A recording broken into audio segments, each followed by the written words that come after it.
Hoje nós estamos aqui na sede nacional da Guarda de Honra do Pânteon para o Brasil, que está localizada aqui em nossa Curitiba. Viemos conhecer um pouquinho mais sobre essa cultura italiana, o qual esse mês eles estão em celebração, com o Dia da Unificação Nacional e das Forças Armadas. E esse é um grande marco para essa cultura. E nesse mês de celebração do povo italiano e da cultura italiana, nós viemos falar com ele, o delegado Filippo Marcon, que vai nos contar um pouquinho da história do Dia da Unificação das Forças Armadas e também da Guarda de Honra do Pânteon. Olá, Filippo.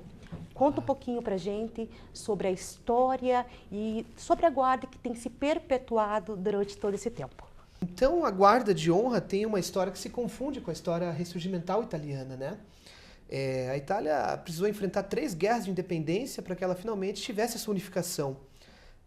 Pouco se fala, mas desde a queda do Império Romano, a Itália esteve fragmentada, né? E em 1849, finalmente, nós entramos na nossa primeira guerra de independência.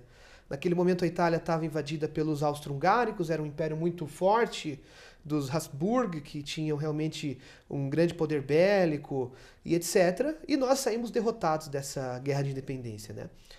Com a Segunda Guerra de Independência, 10 anos depois, em 1859, nós já tínhamos nos aliados com os franceses, nós já tínhamos nos organizado mais internamente. Isso nós falamos dos piemonteses, do Reino da Sardenha, que na verdade a Itália como nós conhecemos hoje, ela não existia, né? Como disse, foram 1388 anos desunidos, né? Onde existia uma língua teoricamente em comum, apesar dos dialetos, mas que, por mais que fosse uma península itálica, ela não estava unificada de fato, né? E foi uma guerra muito mais vitoriosa, mas que não culminou na unificação da Itália, porque a unificação da Itália só ia acontecer alguns anos depois, em 1866, né? Então, em 1866, nós já tínhamos Giuseppe Garibaldi, né, o Herói dos Dois Mundos, muito conhecido aqui em Curitiba, no Brasil inteiro, se casou com Anita Garibaldi, né, Ana Maria de Jesus Ribeiro, de Laguna, uma catarinense guerreira, que foi até a Itália, combateu junto com ele, com uma criança no colo. Então, uma história que aparentemente até muito mais difundida na Itália do que no Brasil, né, sobre a história de Garibaldi e Anita. E a Itália se unificou. Então, em 1866, finalmente nós proclamamos o Reino da Itália, um só povo, uma só língua, uma só nação. Porém, o nosso padre della pátria, que seria ele, Vittorio Emanuele II, que foi o responsável, primeiro rei da Itália, responsável por todos esses movimentos, né? Antes teve Carlo Alberto, que era o seu pai. Com a morte do Carlo Alberto, Vittorio Emanuele II assumiu o fronte. E ele que possibilitou, depois de 1400 anos, a unificação da Itália, do nosso território nacional italiano. Infelizmente, ele teve uma morte prematura. Então, em 1878, ele faleceu de pneumonia. Ele foi caçar, um exímio caçador, e no retorno de uma caça ele ficou doente e acabou não resistindo. Isso gerou uma comoção nacional muito grande mesmo. Só para trazer um número, por exemplo, mais de 200 mil pessoas estavam presentes no funeral de Estado de Vittorio Emanuele II. E surgiu também uma dúvida, ele tinha um desejo, ele queria ser enterrado no Piemonte, na sua cidade natal, no seu estado natal, né? Mas como ele tinha se tornado uma figura, uma das figuras mais importantes do ressurgimento, desse milênio, se a gente pode se dizer, italiano, não foi autorizado. A comoção nacional e o apelo popular disse não. Vittorio Emanuele deve ser sepultado em Roma, porque aqui se tornou a capital da Itália finalmente. Antes eram os estados papais, já tinha se tornado Roma, do Reino da Itália, capital do reino. E ele tem que ficar aqui. Mas onde, né? Onde? Nós tínhamos que fazer um sepultamento, né? E um deputado teve a brilhante ideia e disse o seguinte: por que nós não o sepultamos no Pânteon? O Pânteon, que foi fundado por Marco Vespasiano Agripa, na época do imperador Adriano, que fez a reforma do Pânteon, que a época era, isso a gente está falando de 200 a.C., então uma época em qual ali era um templo pagão, depois se tornou o templo de todos os deuses, depois com o cristianismo ela se tornou uma das primeiras igrejas católicas do mundo. é o mais bem conservado, sempre em utilização, monumento, prédio, construção romana no mundo. Então o Pânteon está há 2.100, 2.200 anos em atividade. As portas do Pânteon continuam originais. Você abre aquela porta lá de 17 metros de altura, ela de bronze, ela é a porta que o imperador Adriano entrou há 2.000 anos atrás. E lá dentro não tinham sepulturas. E súbito veio esse sentimento, por que nós não fazemos o funeral de estado dele dentro do Pânteon? Então ali foi feito todo um adorno, uma decoração, e ali aconteceu o funeral de estado. Ao mesmo tempo, eles projetaram uma cripta, né, para que ele fosse sepultado como Padre de la Pátria, o pai da pátria, e foi maravilhoso. Foram anos aos quais, de toda a Península Itálica, cidadãos pegavam em romaria, em comitivas, em caravanas e iam até Roma para poder prestar sua homenagem ao rei. Foi um movimento que movimentou inclusive a economia, né, italiana, o falecimento do rei. Bom, nesse momento nós chegamos à guarda de honra do Pânteon, porque todos esses ex-combatentes das guerras de independência, nós tínhamos associações de mutilados, associações de infantaria, paraquedistas, enfim, de todas as armas possíveis e imagináveis. Eles tinham fundado associações, instituições de veteranos. E com a morte do rei, eles decidiram fundir todas essas associações em Roma. Então passou a se chamar Comício Generale dei Veterani, de 48 a 70. E 9 dias após a morte do rei Vittorio Emanuele, o rei Humberto I autorizou essa associação de veteranos a fazer um serviço de guarda na tumba do rei, né, do primeiro rei da Itália, do Vittorio Emanuele II. E a guarda de honra, ela é anterior à Primeira Guerra e tem se perpetuado até hoje. E qual que é a importância hoje no papel da cultura italiana, Filipe? Justamente, nós acreditávamos ali em 66 que a unificação tinha se concluído, em 70, depois com a tomada do Vêneto, de Roma, mas ainda existiam 2 territórios que não tinham sido redimidos. Nós falamos de Trento e Trieste. E esses territórios, eles só foram redimidos à Itália em 1918. Então, em 1915, estourou a Primeira Guerra Mundial. Em 1914, mas a Itália entrou em 1915. E o que todo mundo conhece como a Primeira Guerra Mundial, os italianos conhecem como Quarta Guerra de Independência. Pois ainda existiam austríacos dentro do nosso território. E aqueles veteranos novamente se alistaram, né, para servir o seu país. Tiveram novas levas de alistados também para defender o fronte. E durante esses 3 anos de conflito, no dia 4 de novembro de 1818, depois do armistício da Villa Giusti, a Áustria-Hungria se rendeu ao Reino da Itália e nós recuperamos Trento e Trieste. Então foi um momento onde o nosso instituto teve uma atualização de nome, inclusive, e nós passamos a absorver os veteranos também da nossa Quarta Guerra de Independência, da Primeira Guerra Mundial. Sempre mantendo vivo aquilo que hoje em dia muito a gente vê que se perdeu, que é o valor da honra, o valor da pátria, dos símbolos nacionais, das datas magnas nacionais. A gente tem que entender muito bem a nossa história para entender e acertar o nosso futuro. Muitos imigrantes italianos dizem: meu pai veio fugido das guerras, ele veio fugido da guerra, descendentes de italianos, né? Mas poucos sabem que guerras foram essas, né? E a Guarda de Honra do Pânteon, especialmente no Brasil e na América Latina, nós estamos com um trabalho justamente de resgatar a história da Itália, para que a gente traga uma fotografia de como a Itália estava no século XIX, por que houveram os movimentos migratórios, por que hoje nós temos tantos sobrenomes, como em Curitiba, Greca, Slaviero, etc., que são sobrenomes italianos, nós estamos permeados de ruas, praças, políticos, parentes e etc. E nós da Guarda tentamos, desde 1878, manter vivo todos esses valores e toda essa história, para que ela jamais se perca. E me diga uma coisa, Filippo, nesse mês, aqui em Curitiba, é o Instituto Nacional da Guarda de Honra da Itália. Isso. Pela primeira vez na história, o Instituto está em Curitiba, né? Tá. Nós sempre tivemos as lideranças dessas instituições a São Paulo, né? Então, em São Paulo sempre abrigou a maioria da sede desses institutos, das associações importantes, das federações e confederações italianas. Então, eu recebi essa incumbência agora em 2022, né? Eu estive 10 meses em Roma, então recebi os treinamentos, aprendi e recebi o encargo dessa missão, né? Porque nós consideramos como uma missão, porque aqui de Curitiba nós gerenciamos o estado de São Paulo, o estado do Rio de Janeiro, Rio Grande do Sul, Santa Catarina, nós temos um grande número de associados, e nós viemos, como eu disse, com esse objetivo de transmitir todas essas histórias e essas glórias do passado. E a Guarda de Honra, nesse mesmo dia 4 de novembro, né, fez uma alusão, uma solenidade para o Dia da Unificação e das Forças Armadas, né? Justamente. Pense que nós fomos a única capital, e se não a única cidade do Brasil que festejou o dia 4 de novembro. O dia 4 de novembro, existem 3 ocasiões a qual o presidente da República Italiana vai ao Altar della Patria em Roma e deposita uma coroa de louros, né? E uma dessas 3 datas é o Dia da Unificação Nacional das Forças Armadas. Por quê?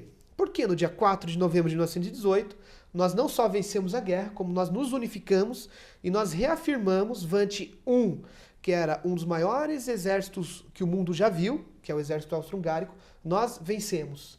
Nós expulsamos os inimigos do nosso território. Então, nesse dia, além de comemorar a unificação nacional da Itália como nós conhecemos hoje, nós também celebramos a virtuosa e o virtuoso exército italiano, que há séculos, se nós ainda viermos falar das tradições militares da Península Itálica, dos romanos, etc. e tal, defendem a nossa pátria, seja pelo mar, com Américo Vespucci, com todas as nossas tradições da Marinha Militar Italiana, a aeronáutica italiana sempre muito gloriosa, defendendo nossos Alpes, o Mediterrâneo, e o nosso exército que dispensa comentário com os alpinos, com a infantaria, granatieri de Sardenha, enfim, tantas divisões gloriosas. E no dia 4 de novembro nós festejamos aqui em Curitiba, fizemos uma deposição da coroa de Alouros, teve presente a cônsul-geral da Itália para os estados do Paraná e Santa Catarina, a doutora Eugênia Berti, que fez a deposição dessa coroa de louros. Nós tivemos um carabinieri italiano, 6 cônsules estiveram presentes também na solenidade, muitas autoridades militares, civis, generais, coronéis, presidentes, porque nós plantamos uma semente. Nossa intenção é que esse 4 de novembro fique para a história, para que a partir dessa data, a partir desse ano de 2023, essa ocasião nunca mais deixe de se repetir. Nós queremos que ela entre para os anais da italianidade, da cultura italiana do Paraná, do sul do país e, por que não, do Brasil inteiro. O trabalho é um trabalho diário, né, com uma comunidade italiana, né? Sim, justamente. Nós tentamos trazer um prisma um pouco diferente do que já se via anteriormente, né? Porque nós também vemos que muitas associações italianas não se frequentam, existe uma rivalidade entre, mas eu sou vêneto, você é siciliano, qual é o melhor vinho, qual é o melhor time, qual é a melhor colônia, qual é o melhor grupo folclórico, etc. E nós tentamos vir com um quê de diplomacia para trazer para todos nós, e Fratelli d'Italia, que nós somos irmãos, nós viemos da mesma terra, nós combatemos as mesmas guerras, então nós aqui temos que nos unir em torno de um ideal maior, e que nós devemos agradecer e louvar a memória de todos aqueles que atravessaram o Atlântico em um barco a vapor, passaram 26 dias, se tivessem sorte, no oceano para chegar aqui no Brasil, sem documentação, para desbravar terras inóspitas, com uma língua inóspita, uma língua desconhecida, e que hoje, graças a Deus, nós carregamos essa carga, a comunidade carrega essa carga. Então nós não queremos entrar em nenhum tipo de... A Guarda vale dizer que ela é patriótica, apolítica e apartidária. Então nós não nos manifestamos sobre o momento político que a Itália está vivendo, nós não nos manifestamos sobre se nós preferimos a monarquia ou a república, se nós preferimos o partido X ou Y, porque o nosso compromisso é com a história e o principal, com a informação do cidadão, para que ele cada vez mais se nutra de informações, para que a gente consiga ser cada vez mais unidos dentro do nosso círculo de italianidade, né? E pasme, nós estamos tendo, pela primeira vez na história, uma grandíssima adesão de jovens ao Instituto, que nos mandam e-mail, principalmente em Roma, que vão ao Pânteon, que querem perguntar sobre quem é esse que está sepultado aí? Por que vocês estão aqui fazendo um serviço de guarda? O que aconteceu? Então nós estamos sentindo que o trabalho de uma instituição que está há 145 anos, ela é a instituição de combate à arma mais antiga em atividade na Itália, ela está surtindo efeito. E esse trabalho também tem sido difundido para os imigrantes ou dentro do Brasil? Como é que funciona esse aporte da Guarda de Honra para o povo italiano, Filippo? Bom, nós assumimos essa missão agora, eu estive de retorno ao Brasil agora em junho. Então nós pegamos esse segundo semestre de 2023 para organizar os projetos em todo o território brasileiro, para que em 2024 a gente possa fazer um dos nossos projetos está ligado ao intercâmbio de jovens. Por exemplo, hoje nós estamos aqui no Instituto Dante Alighieri, que é uma espécie de franquia que existe no mundo inteiro, onde são ministrados cursos de italiano e de cultura italiana. E nós estamos criando um projeto entre o Dante Alighieri e a Guarda de Honra do Pantheon e o Rotary Club para fazer intercâmbio de jovens que vão ir à Itália, poder estudar lá, ser hospedado na casa de um rotariano ou de um guarda de honra, e italianos que estão agora se predispondo a vir ao Brasil.